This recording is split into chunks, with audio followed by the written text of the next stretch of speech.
Iniciamos mais um videocast da Coluna do Nenê em áudio e vídeo. E antes que se inicie, aperte o sininho, bata o botão, porque a nossa audiência tem que ser grande. E sempre muito grande, para que todos possam usufruir dos nossos convidados que trazem conteúdos maravilhosos. Eu estou hoje com um convidado super especial, que há 40 anos fundou uma agência, em 1984 fundou uma agência, já foi professor na PUC, né? Várias vezes premiado, já foi premiado como diretor de planejamento pela Harvard, já foi premiado como prêmio Colunistas, como publicitário do ano, criador de várias marcas do mercado, é um aficionado por marcas, é uma das coisas que ele mais gosta. E eu diria que depois do planejamento, porque o planejamento é a veia que corre no sangue dele. Eu costumo não apresentar meus convidados. Então, depois de eu dizer isso... Que honra, que honra. Te apresenta, por favor. Sou um publicitário, Nenê, com muito orgulho, o mesmo orgulho de estar aqui compartilhando esses momentos contigo, uma honra.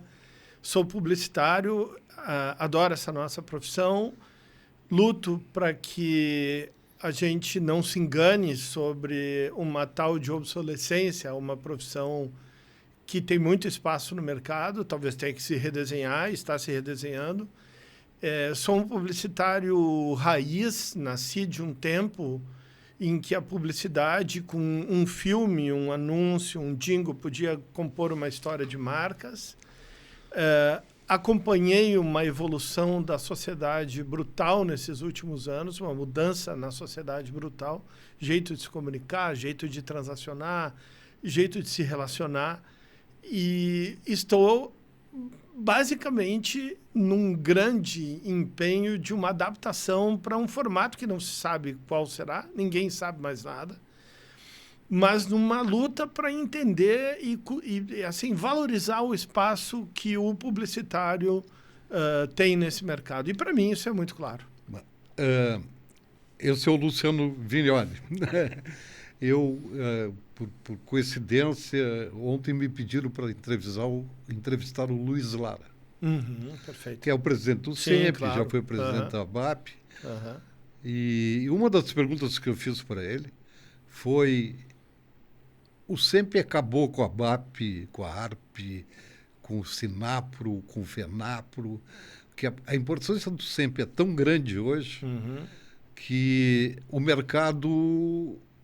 Por exemplo, a ABAP é uma entidade que foi a pioneira e que está esvaziada. Né?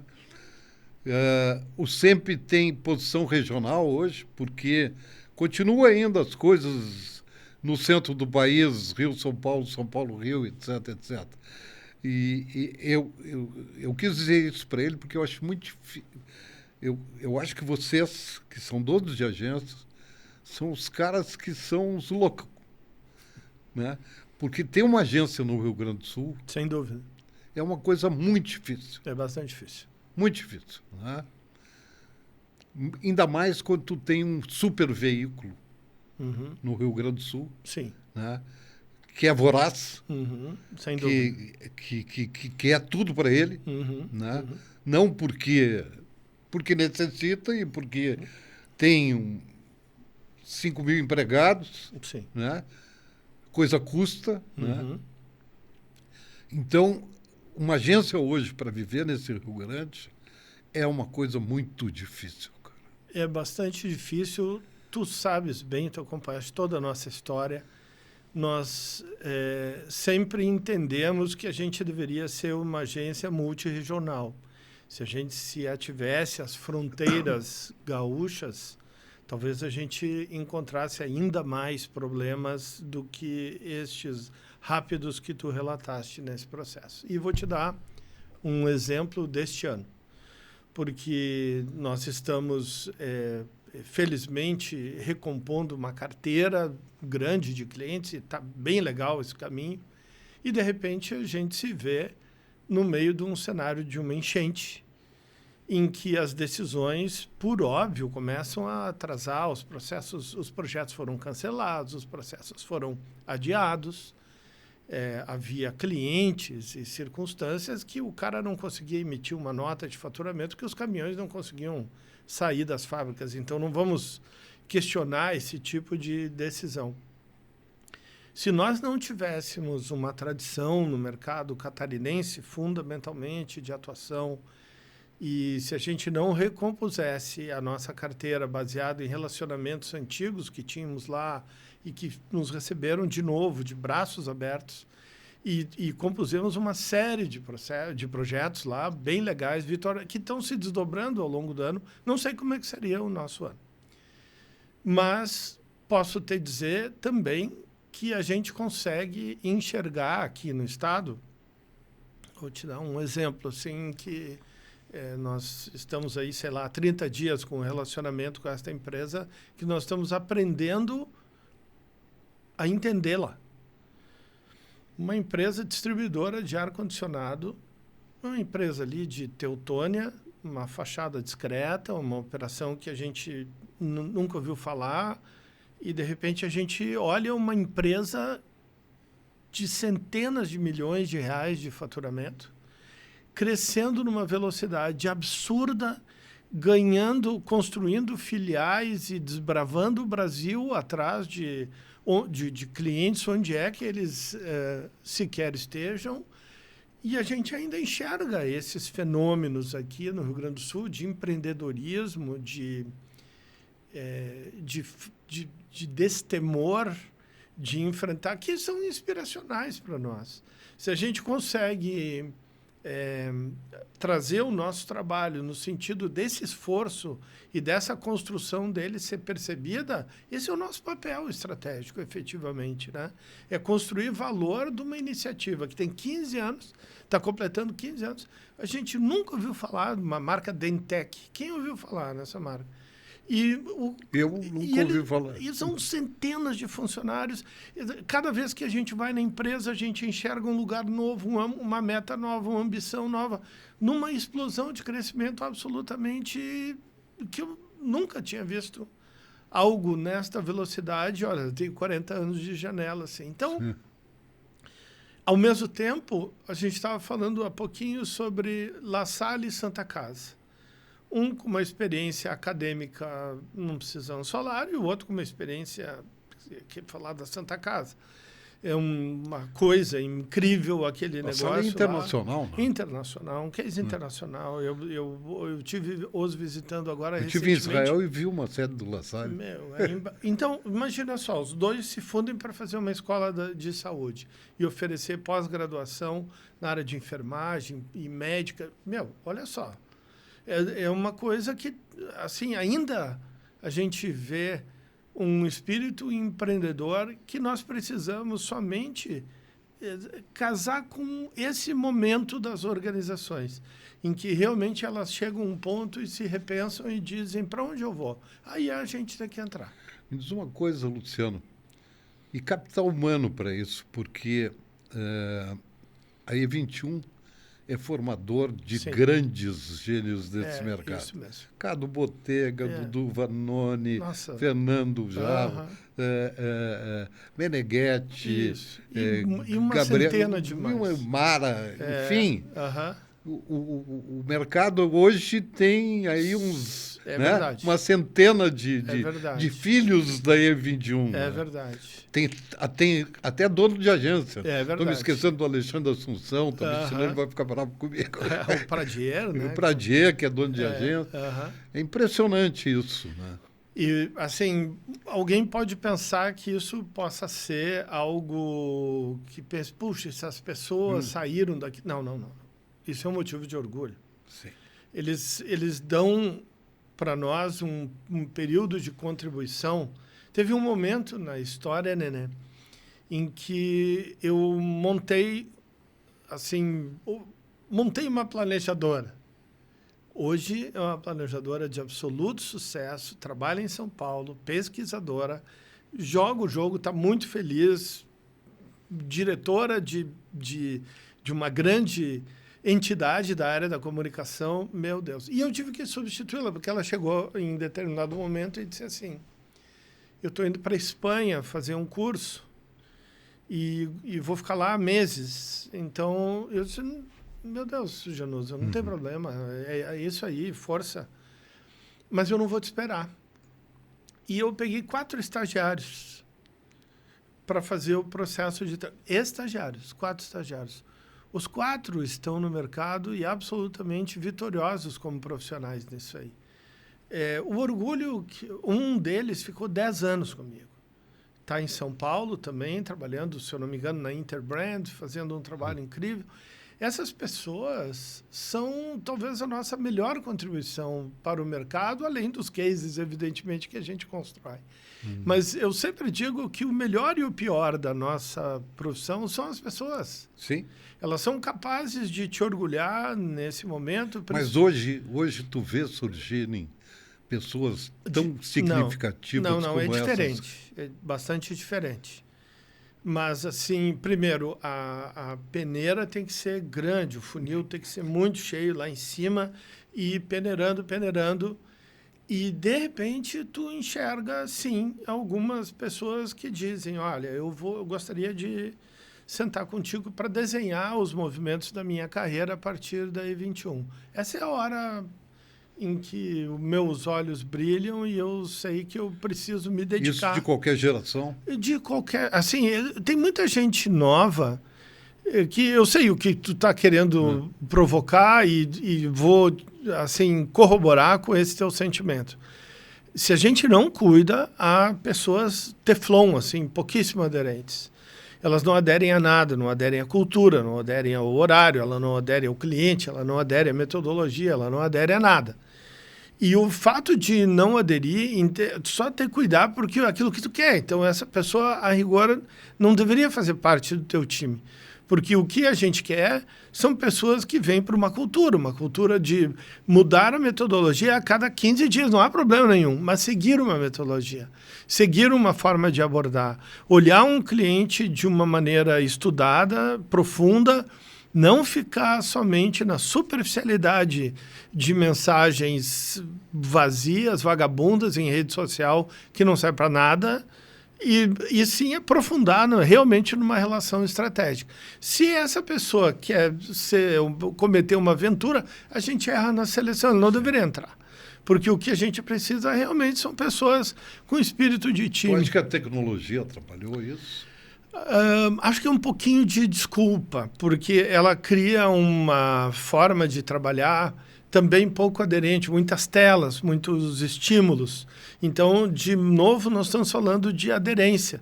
Então, elas não aderem a uma tecnologia específica ou aprofundam absolutamente nada. É tudo superficial. E essas relações superficiais, muitas carregam para a vida. Então, a questão não é só com a agência. A questão é com a vida delas, efetivamente, que assume um tom de superficialidade que deixa a gente mais velhinho. Fica difícil o diálogo com isso, né? Eu diria que, por vezes, é quase impossível, porque à medida que a gente está querendo a formação de uma cultura, que nós estamos querendo compromisso com o cliente, que nós estamos querendo aprofundamento, e uma pessoa quer viver numa certa superficialidade, o modelo não fecha.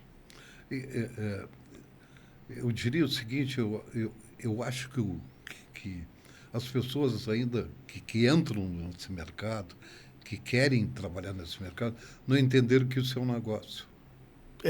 Pode ser. Pode ser. Porque é um negócio. Né? E é um negócio que, se tu não cuidar, por exemplo, eu estava falando de redes sociais, TikTok e que tais. É um let's have fun. E, ao fim e ao cabo, a minha pergunta, eu recebo na minha sala estratégias lindas, criativas, mirabolantes, coisas que a gente já não tem mais condição de pensar, né? Mas eu sempre sou o chato que faz a pergunta. Ao fim e ao cabo, qual o resultado que nós queremos para o cliente? O que eu, numa reunião estratégica com o diretor-presidente dessa organização, levo como uma contribuição para o negócio? Se a resposta for inconsistente, a gente toca o gongo e recomeça. Mas se a resposta for satisfatória, e às vezes a gente transforma o negócio a partir desse tipo de abordagem.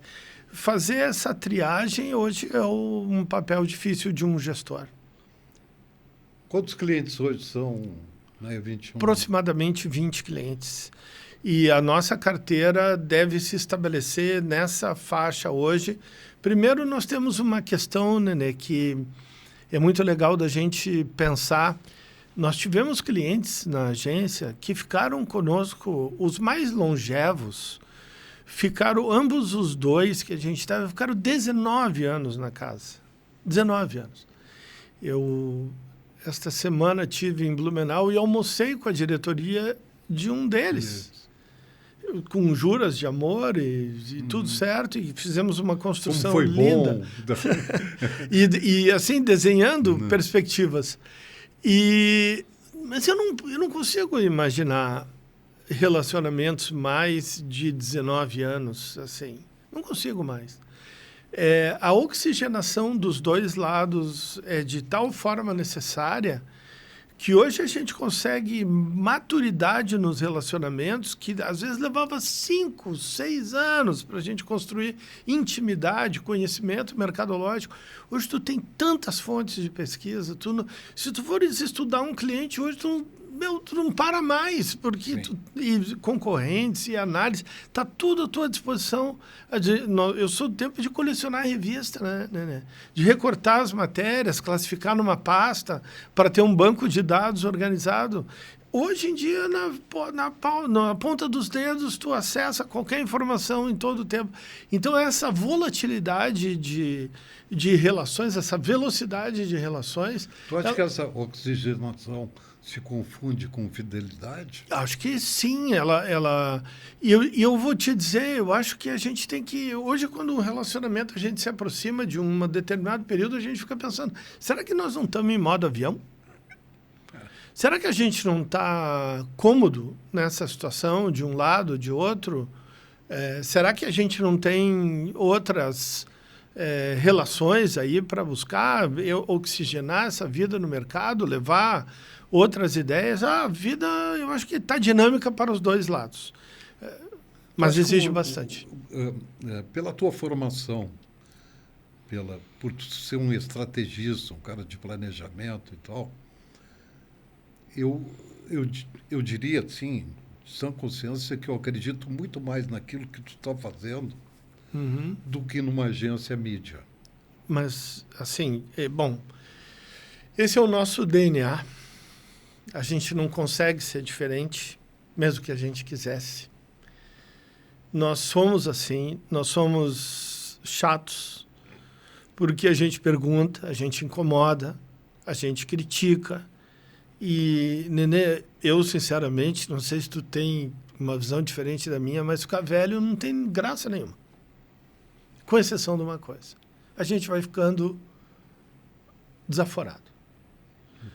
E a gente pode dizer o que a gente pensa, o que a gente acredita, hoje com um senso de uma bagagem, o senso de uma construção muito maior. Sem medo. E sem medo.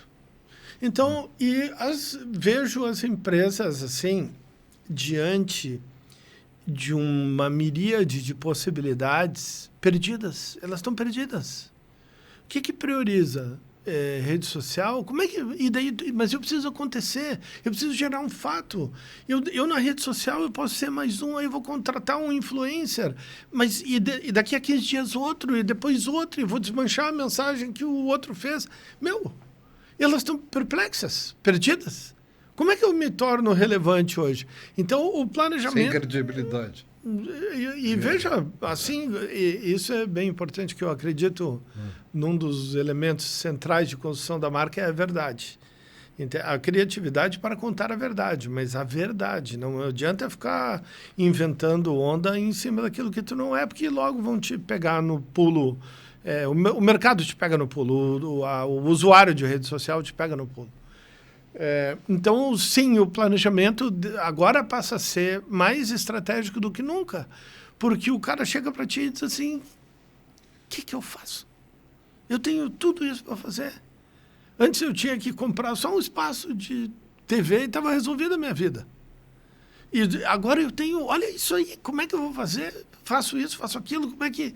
E outra coisa, usualmente o alto escalão da empresa não se preparou para discutir com essa galera se a mídia programática é mais indicada, que o meta, que... Como é que funciona essas lógicas, né? Eles não estão preparados para essa discussão. Eu, por outro lado, Luciano, eu sinto também um erro muito grande de parte do anunciante. Sim. Ele resolveu agora passar a mídia para o departamento de compras. O cara que compra prego, não tem condição. O cara que compra maçã, o cara que compra bergamota, está comprando mídia. Sim, sim. Nós e passamos... aí, como tu diz, cara, para comprar programática eu tenho que estudar. Para estudar a TV eu tenho que estudar. O prego não, eu vou dizer assim, tamanho X, tamanho da... Se ele é de latão, se ele é de alumínio, se ele é de não sei o quê. A maçã eu vou ver se ela é puxa, se ela é gala, né? Porra, eu não passo disso. Recentemente, eu passei por uma rodada e quando tem departamento de compras envolvido, normalmente eu gosto de estar presente. Por uma razão. Eu preciso expor tecnicamente o que ele está comprando. E eu preciso mostrar para ele o valor do que ele está comprando. E eu preciso explicar como é que funciona. E eu tinha uma pesquisa de branding para fazer em todo o Brasil para um anunciante. E o cara, basicamente, ele queria um desconto. E aí eu dizia para ele, cara, eu entendo o teu trabalho e eu tenho a gordurinha necessária para te entregar o teu... Mas deixa eu te explicar o que nós vamos fazer. Assim. Tu sabe o que nós vamos fazer? Tu sabe a importância estratégica do que nós vamos fazer? Do que nós vamos fazer, de alguma maneira, depende do teu emprego. Depende da continuidade da tua organização. Se a gente errar o rumo da marca, nós podemos botar a empresa num risco mercadológico que ela não tem por que, essa altura do campeonato, assumir. Se eu fizer um estudo superficial, vagabundo e pobre e cretino, eu posso fazer, e posso fazer por 20% do valor que está nesse processo aí. Me dá aí, eu tenho certeza. Agora, tem mais, e tem gente que faz para ele. Fique à vontade.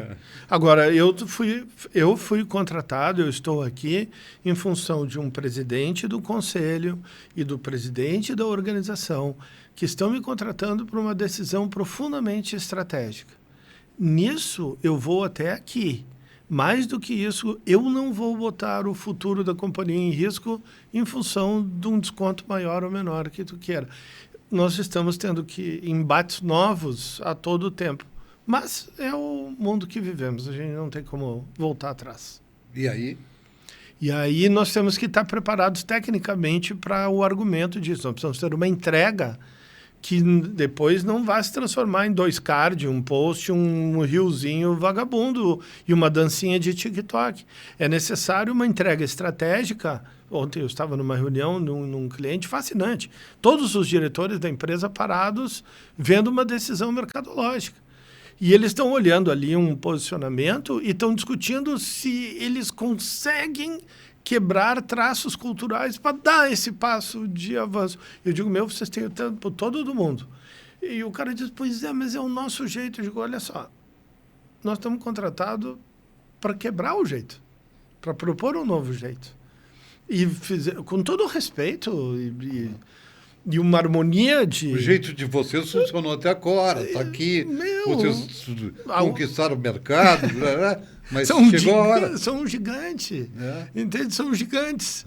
Eu tenho uma relação muito boa com a Karsten, de Cama, Mesa e Banho, em Santa Catarina. E a gente está desenvolvendo um projeto seguido ao outro, assim. E me dá um orgulho danado, né? A gente está lidando agora com uma pesquisa de mercado de identificação do posicionamento de preço de um novo produto. E eu sei que quanto mais a gente subir na precificação, mais valor a companhia retém. Então, nós estamos fazendo todo um esforço, um arcabouço estratégico para que esse produto não seja só aí lança aí qualquer coisa. Mais um seja... Esse é o nosso traço, assim, efetivamente. É por isso que a gente acredita ainda ter espaço no mercado em cima desse monte de volatilidades. Eu acho que essa política e esse modo de trabalhar da E21 é o que vai sobreviver. Porque as agências estão penando. Elas não encontraram. E não por causa, como tu diz, de multitelas, né? Não, porque o cliente está muito fácil para ele. Muito fácil. Muito fácil para ele. Imagina, Nenê, assim, o craft, né? O craft, a artesania do processo, há um capítulo no livro, 2 particularmente, que eu destaco uma história assim, ó, do esforço e o tempo que a gente tinha para construir um jingle. A gente, por vezes, e tem ali um caso, por isso ganhamos um Grand Prix nacional no Colunistas. Nós tínhamos vai uma vez, roda, vai, aprimora, vai, traz o músico, faz alguma coisa. Tu tinha um tempo, uma dedicação ao craft. Hoje, tu aperta 4 botões, põe a letra, a inteligência artificial em 10 minutos te dá 6 versões de jingle eletrônica. O chat fala para ti, Meta fala para ti. E daí o fala pra o ti. cliente, de alguma maneira, ele se fascina por esse ambiente. É fascinante, vamos lá. Uma ilustração, a gente fazia... Eu diria até que incrédulo, né? Opa, mas que como isso? pode? Aí a gente tinha que fazer fotos de moda, vai para a Grécia, vai para o Caribe, vai não sei o quê. Cara, hoje tu não... Mudou. Tem uma mudança clara nisso aí. E isso barateou as coisas. E se isso não é bem interpretada pelo cliente, pode ser vista como desvalor. E quando essa equação se transforma em desvalor, tudo é barato, tudo é porcaria, tudo é volátil, tudo qualquer um faz. E quando o cliente interpreta essa variável dessa maneira, ele vai estar diante de um problema muito sério ali na frente. Porque essa volatilidade, essa fissura pelo rápido, pelo modismo, usualmente não dá em nada. Usualmente gera... Eu fiz um card, não sei o que, nossa, hoje a gente publicou ontem um carrossel lindíssimo. E daí, tivemos 150 engajamentos, e não sei o que, 150. Se eu parar ali na frente da agência e distribuir folhetinho em mãos, as pessoas vão se engajar mais do que 150 com isso. Então, nós temos que... Está um pouco falacioso esse processo, um pouco falacioso. E acho que a gente tem que ter um desenho estratégico junto ao cliente para dizer, amigo, olha só, vamos voltar a um princípio de marketing. Ninguém compra de quem não conhece e não admira. Se esse teu esforço melhorar o teu conhecimento na proporção que tu precisa e gerar a admiração que a tua marca merece, a gente está fazendo marketing. Do contrário, a gente está pintando o papel eletronicamente. Sabe que esses dias eu tive uma discussão sobre os grandes nomes dos bancos brasileiros. As grandes marcas, que estão perdendo terreno violentamente para os bancos digitais. Com certeza. Etc. Mas não estão perdendo só pela sua... Estão perdendo porque... o povo começou a se dar conta que foi explorado, que foi enganado por essas marcas. Sim. Que elas te usaram, que elas fizeram horrores contigo, que elas te dominaram. É fato. Né? E aí, não tem mais volta. Não tem mais volta. Né? Eu falo em algumas marcas de consumo nessa... E vamos lá, Nenê. Tem vários setores ainda dominados por empresas como essa, por enquanto. Ele vai se fragmentar, vai se pulverizar, assim como tudo no mercado foi feito assim. Então, as coisas vão mudar, seguem mudando, e a gente fala de mudança e parece assim que vai vir alguém assim carimbar. Não tem mamãe. Não. As coisas são do dia a dia. Nem receita de bolo. Não tem. A única coisa é teste em função de resultado.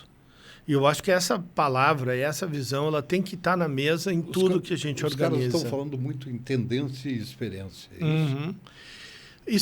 Tendência, eu tenho medo dessa palavra, porque tendência me parece assim, só para um vento para lá e eu tenho que botar minhas bandeiras naquela direção. Experiência, sim, eu valorizo bastante, desde que a experiência traga um acúmulo de tecnologia. Se a experiência for pela experiência, ela também não vale nada. Então, quando eu sou um pouco chato nesse processo ali, porque, puta, tu viu ontem nossa filme estourou, porque não sei, estourou, me traz... Quando é que a gente faz uma reunião de avaliação? Quando é que a gente vê o impacto que isso gerou no negócio do cliente? Pede a curva de venda do produto. Esse estouro que a gente viu do vídeo, refletiu alguma coisa em curva de venda?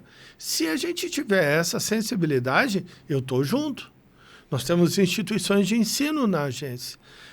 Vamos fazer campanhas de matrícula. Porque nós estamos fazendo, porque não sei o quê, porque a tecnologia, blá, blá, blá, porque o funil, o topo do funil, o meio do funil, tudo certo. Eu só quero saber... Eu só quero saber o seguinte. No final do funilzinho, botou dinheiro no bolso do cliente, trouxe resultado. De resto, eu não sei se é funil, se é peneira, se é liquidificador. Eu não quero nem saber. Eu só quero saber o seguinte. Deu resultado.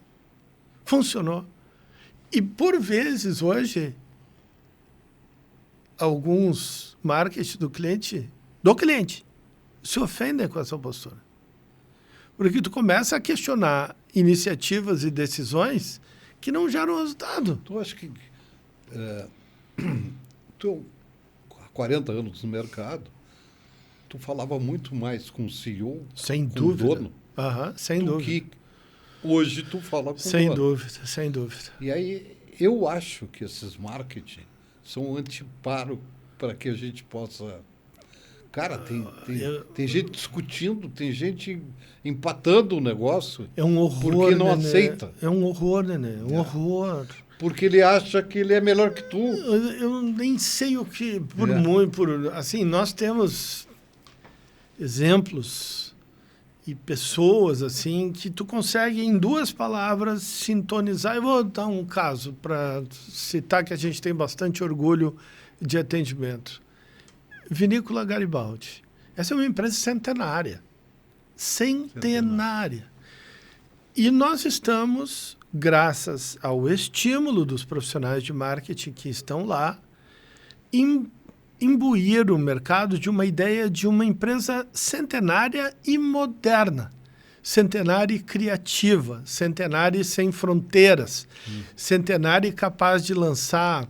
Prosecco zero, capaz de lançar produtos diferenciados, capaz de ainda pesquisar, se apaixonar por 2.000 garrafas de um vinho branco que descobriram de uma uva que estava lá em teste e engarrafaram, e é um vinho muito especial, muito diferenciado nisso aí. Se eles têm essa paixão com 100 anos, eu preciso refletir isso de uma maneira muito criativa. E, felizmente, a gente tem um diálogo com a estrutura de marketing que nos permite e nos possibilita e nos permite concretizar provocações a todo instante. E ele são um marketing, mas há outros. Há outros que são, de alguma maneira, se a gente está com dificuldade de montar esses profissionais na agência, imagina no cliente que não tem tempo e visão de 360 para organizar essa lógica. Assim. E aí a gente se depara com profissionais com um nível de preparo muito baixo. Muito baixo. Muito baixo. E uma linha argumentativa rasteira. Escuta, Luciano, meu marketing me disse que aquela compra que tu fez da TV, a gente podia ter comprado por 2 pila em vez de 5. É verdade isso, Luciano? Não, e ainda tem uma coisa pior, assim, quando o marketing vem com rótulos disso, aquela compra que tu fizesse na TV por 2, que podia ter feito bababá, ninguém vê TV. Então, e daí tu começa a ver coisas assim, não, mas como ninguém vê TV? Aí tu pergunta assim, mas tu viu o jogo do Inter? Vi o jogo do... Tu acompanhou a eleição americana? Acompanhei. Por onde é que tu acompanhou a TV? Mas como é que ninguém vê? Então, são falácias, são coisas pseudo-modernizantes. TV linear não morre nunca. Pseudamente modernizantes, a gente vê uma plataforma. Tu falavas a Rádio Gaúcha, né? O que é aquilo, né? O que é aquilo? É um negócio fenomenal, espetacular, multiplataforma, criativo, uma coisa inacreditável. E quanto mais caro eles cobram, mais a gente quer estar lá, porque está todo mundo lá. Então a gente pensa numa mídia completa, hoje pensa numa Rádio Gaúcha. Então vamos lá.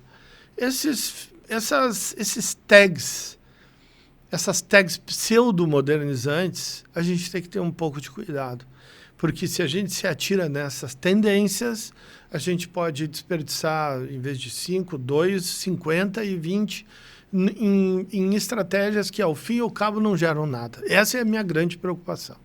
É como gerar algo consistente lá na ponta que efetivamente transforme os resultados. E eu estou vendo claramente que os clientes se perderam.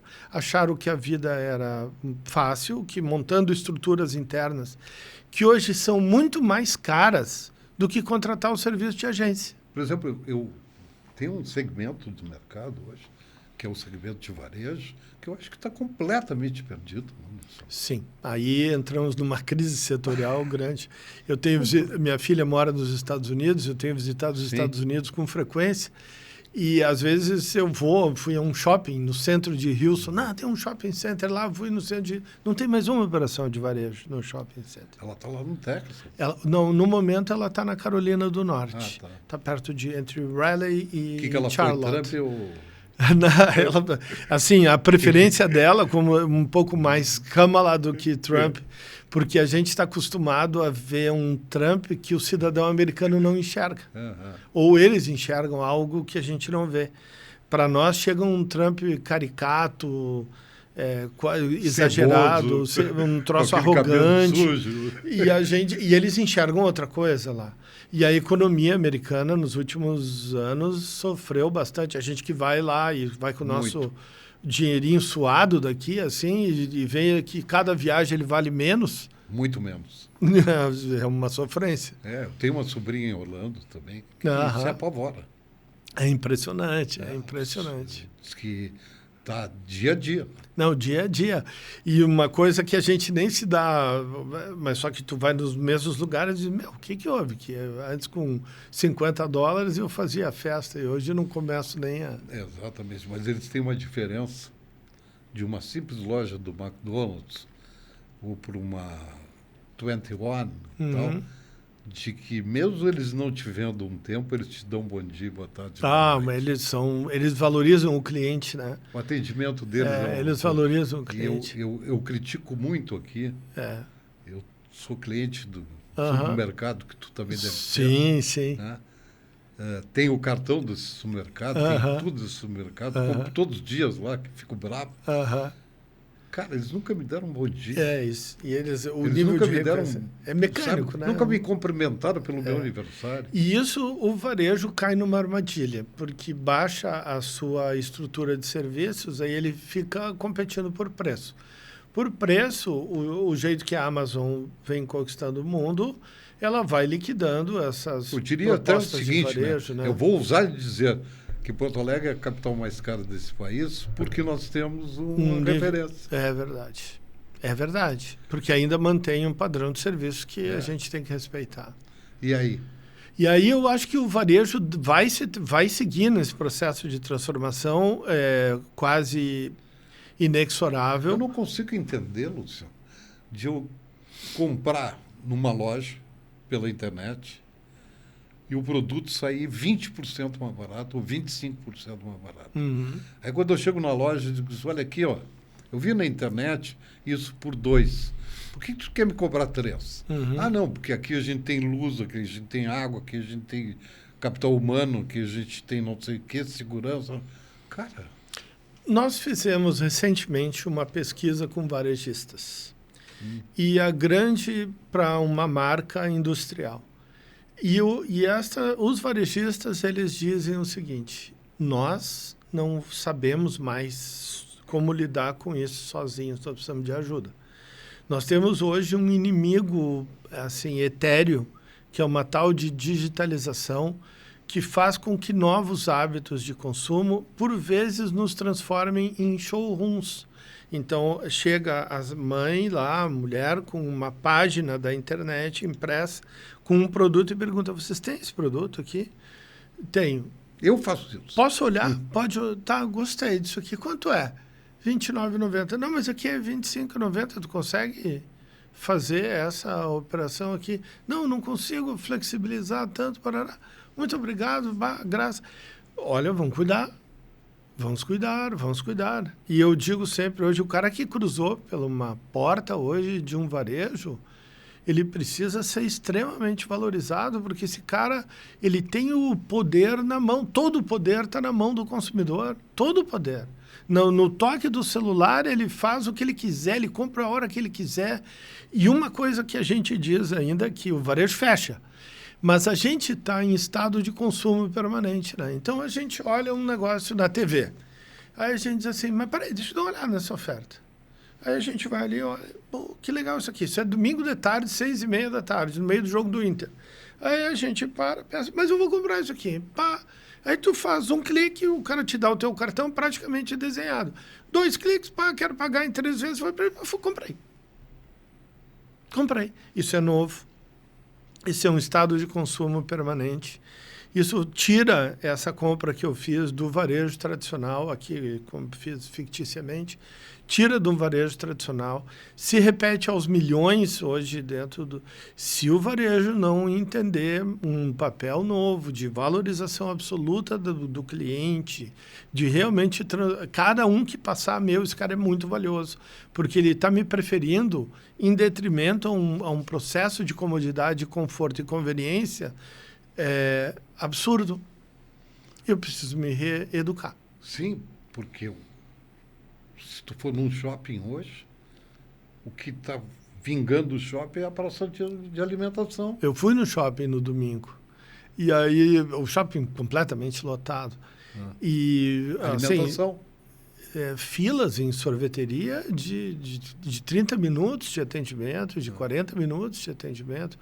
Os cafés lotados, as experiências de lazer lotado, e trenzinho que cruza embaixo dos teus pés, carrinho que é aluguel de não sei o quê, desfile de umas criaturas absurdas lá de Halloween, umas coisas bem feias, mas gerando um lazer, uma experiência de lazer que eventualmente, por essas experiências, pode gerar um ato de consumo lá, desde que o varejo saiba aproveitar muito bem isso que está sendo criado.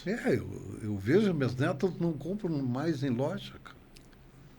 Minha filha nos Estados Unidos, se faltar um item na cozinha, ela entra, comprou, amanhã está na porta dela ali, um item. Como é que a gente vai competir com isso aí? Como tu diz, a Amazon matou isso. Matou. E vem com... E a credibilidade, né? Eu sempre dou esse exemplo porque vi uma declaração que o Elton John, em determinado momento, porque o cara fazia um disco, tocava o disco, ele vendia disco e ganhava um buzilhão de dinheiro. Daí ele tinha que trabalhar, tinha que fazer turnê, tinha que fazer show. E aí ele disse lá pro produtor dele, eu odeio a internet. A gente pode odiar a internet, mas que ela é inexorável e está aí no nosso dia a dia, ganhando um espaço no processo de consumo, isso é... Luciano, mudando de assunto, explica para os nossos ouvintes e espectadores por que E21. Lá no final dos anos 90... Eu sei história, mas... Lá no final dos anos 90, a gente começou a ouvir coisas como e-mail, e-commerce, e todo mundo falando que a comunicação se tornaria, no século XXI, cada vez mais eletrônica.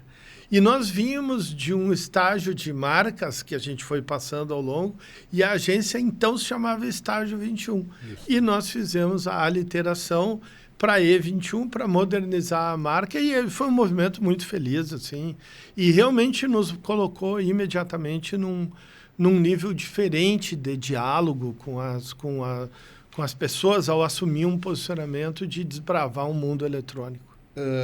A E21 já teve contas públicas e parece que tem ainda, né? Poucas. Não fiz. Tive o Banrisul faz muito tempo atrás e algumas coisas pontuais, assim.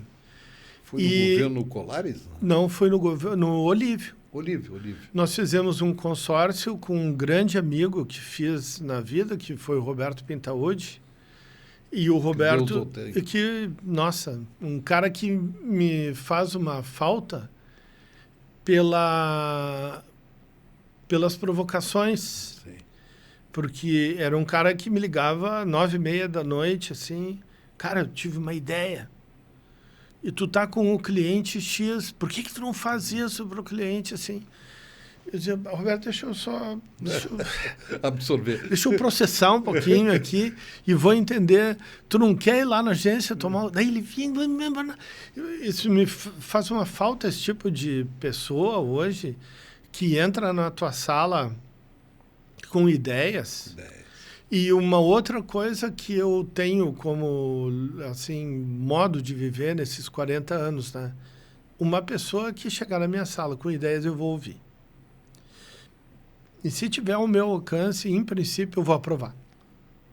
E vou tentar fazer acontecer.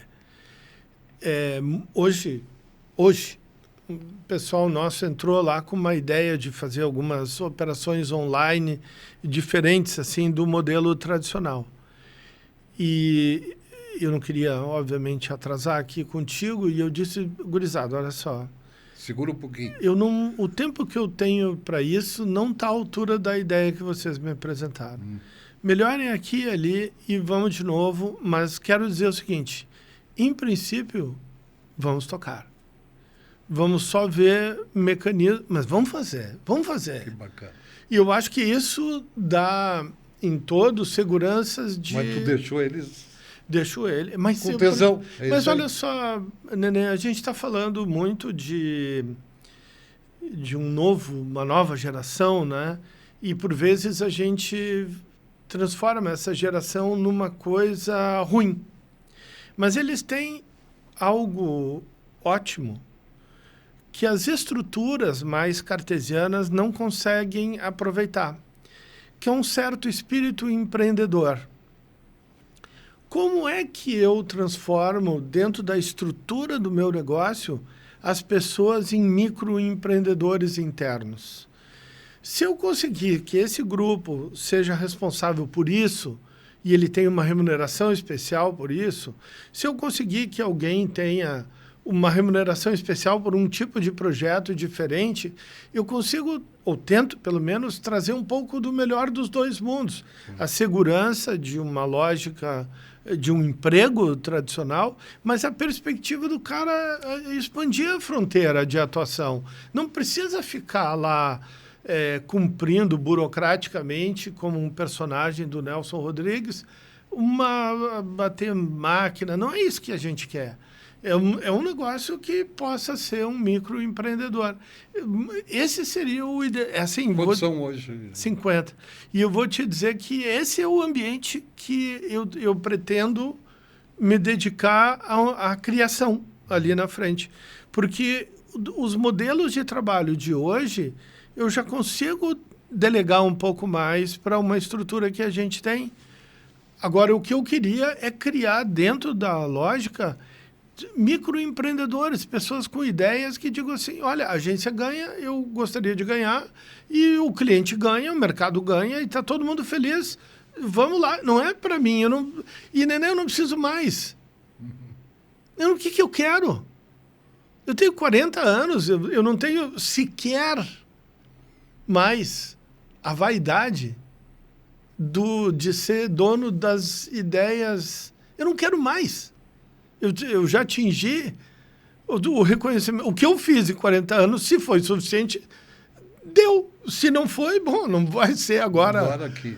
Então, o que eu gostaria realmente é investir meus próximos anos na formação desse tipo de agente de mercado. Nem vou falar de profissional. Sim. Para isso, eu preciso ter algumas coisas como pré-requisitos que eu ainda não atingi, estrutura, condição de delegação, escopo gerencial, e aí fazer esse povo seguir. O Lovermont está muito grande? Já esteve maior, parece mentira, assim, esse ano a gente está dentro de uma taxa bem razoável, assim, dentro do nosso objetivo, sabe? Mas a gente percebe aquilo que eu te falei, esses tempos saiu um profissional da agência e eu disse, poxa, o cara ele saiu depois de um ano sem ter entrado, porque não adere. Sim. Ele não adere à cultura. Ele trabalha da melhor maneira possível, ele acha que ele está fazendo o máximo, mas ele não adere à cultura. Então, esse cara, eu no fundo, eu lamento por ele. Porque nós vamos seguir a nossa história e nós vamos fazer. Mas ele teve uma chance... Ele não entendeu isso. Ele não entendeu. E ele teve uma chance de construir algo para ele que não é uma linha no currículo, trabalhei na E21, não é isso. Mas um case, um sucesso, uma lógica, uma entrega, isso ninguém te tira. Sabe aquela marca lá? Pronto. Eu fiz. Eu tive lá. Sabe o que estava por trás? Isso. Sabe quem estava lá? Eu estava lá. Eu estava lá. Então, eu sei como é que faz porque eu estive lá. Isso é patrimônio. Quando eu não tenho esse grau de aderência, a pessoa não enxerga isso. Não. Infelizmente. Infelizmente.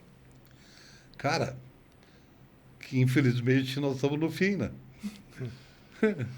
Mas como sempre passa, é um né? prazer, é um prazer. Nossa, Voa. uma conversa Cara, contigo maravilhosa. É uma conversa contigo sempre tu vem no ponto certo e facilita. Tu é hoje tu é uma marca aqui, né? E tu é uma personalidade por isso, porque eu acho que tu falas as coisas de um jeito agudo, já provavelmente já tivesse todos os teus dissabores por essas agudezas. Processos. Então, essas provocações, assim, mas eu quero te dizer que tu é um cara muito necessário para o mercado. Não, eu diria que sim, sabe? O Lara me perguntou. Eu disse, cara, é que vocês aqui só tem puxa-saco.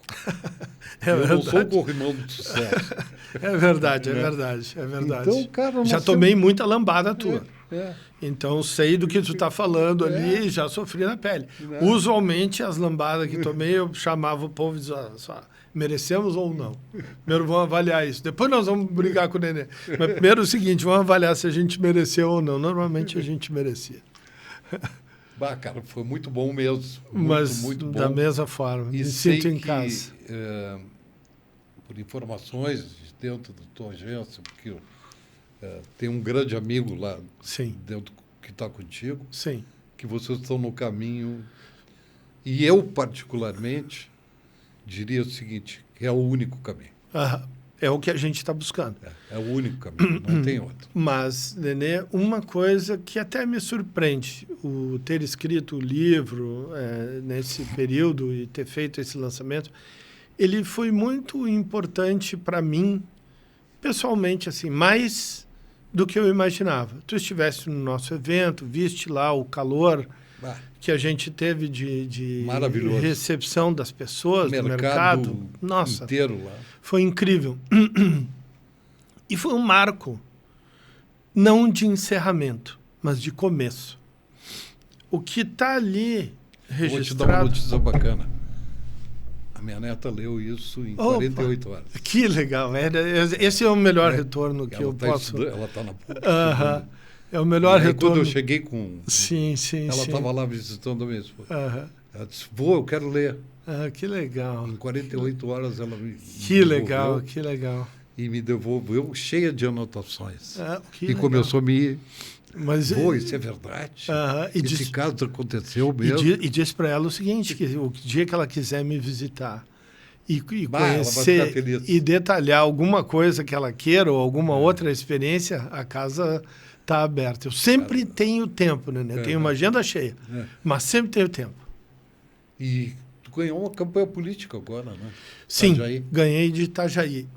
Foi nesse trabalho pós-enchente, nós tivemos é o município que mais prospera hoje. É o primeiro em PIB de Santa Catarina. É uma região simplesmente que a gente não está acostumado. Os superlativos... E tudo portinho, né? É um porto. Mas agora tu vê uma explosão imobiliária, uma explosão de serviço, um nível de civilidade, business, porque o porto te abre para o mundo, né? Sim, aquilo era um negócio de prostituta. Exatamente. Né? Os marinheiros desciam lá. Era horrível, era inseguro, uma cidade horrorosa. Hoje tu vê uma cidade próspera que explode. Aquela região, falar de Balneário Camboriú, eu precisaria outro programa só para falar de Balneário Camboriú. Itapema, o que está acontecendo, o que a região e Blumenau ali... morreu. E Blumenau está mais acomodada nas indústrias, naquele processo. Blumenau perdeu assim, o protagonismo que tinha um tempo. Né? Mas é um pouco disso, sim, não tenha dúvida. Mas eu estou muito impressionado. A campanha era uma campanha difícil. O candidato, quando a gente pegou as primeiras pesquisas, oscilava entre segundo e terceiro lugar. A gente criou um belíssimo posicionamento para ele e jogamos o jogo com um parceiro lá, uma produtora que vai ser nossa sócia na abertura do escritório lá de Santa Catarina. Eu sempre trabalhei com sócios operadores, né? Eu nunca fiz o desbravamento de mercado sozinho, sempre tive esses sócios. Melhor, né? E aí localizamos um cara, um caráter... E aí fizemos a campanha e foi um arraso. Ninguém imaginava a diferença de votos que a gente ganhou em relação ao segundo lugar. E tu espera ter a conta da prefeitura? Eu espero que a gente finque um bom braço estrutural em Santa Catarina. A campanha nos deu muita visibilidade e nós queremos abrir o leque lá das nossas contas. Eu tenho um pensamento, né, Luciano? Estourar o tempo. Tudo bem. Eu tenho um pensamento de que o cara que trabalha numa campanha política, ele deve ser contemplado com a conta. Esse troço de fazer uma licitação e ganha um cara que nunca viu o prefeito na vida, que não sabe a filosofia do prefeito, que não conhece... Como é que pode? Né? E aí o cara ganha e vai. E a gente vê esses exemplos com uma frequência... muito grande. Grande, assim, né? E às vezes a brincadeira... Nós temos um sócio local que ele sim fez o grande... trabalho, a gente fez o trabalho mais estratégico, ele fez o trabalho operacional lá. Pô, o cara conhece tudo. E aí não vai ganhar? Aí o cara que vem aqui, assim, a Orla da Praia é a Rua dos Andrados, viu? É mais ou menos a mesma coisa, tem que dizer... Acho que a gente tem que entender uma lógica... Isso é uma coisa que o mercado tinha que dizer. Eu participo de campanha. A campanha foi feita por mim, sou eu que dirige a conta, cara. Por que licitar? Tu sabe que isso é um abelheiro grande, né? Eu sei Por disso. vezes as agências tentam até se esconder para conseguir...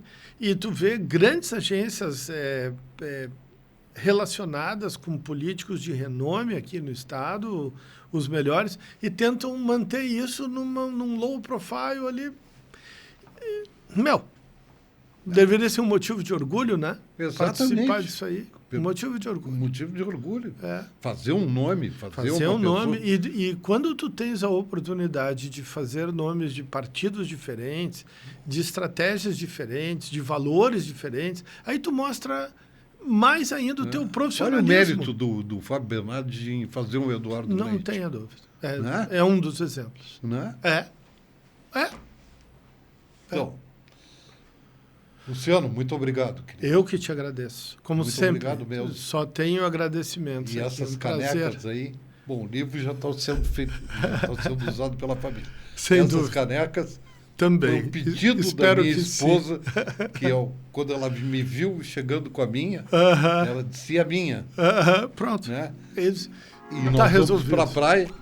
E com certeza eu quero te convidar para tomar uma cerveja. Combinadíssimo. Vamos lá. Tá. Nenê, muito obrigado. Eu que te agradeço, querido. Um grande abraço. Um abraço.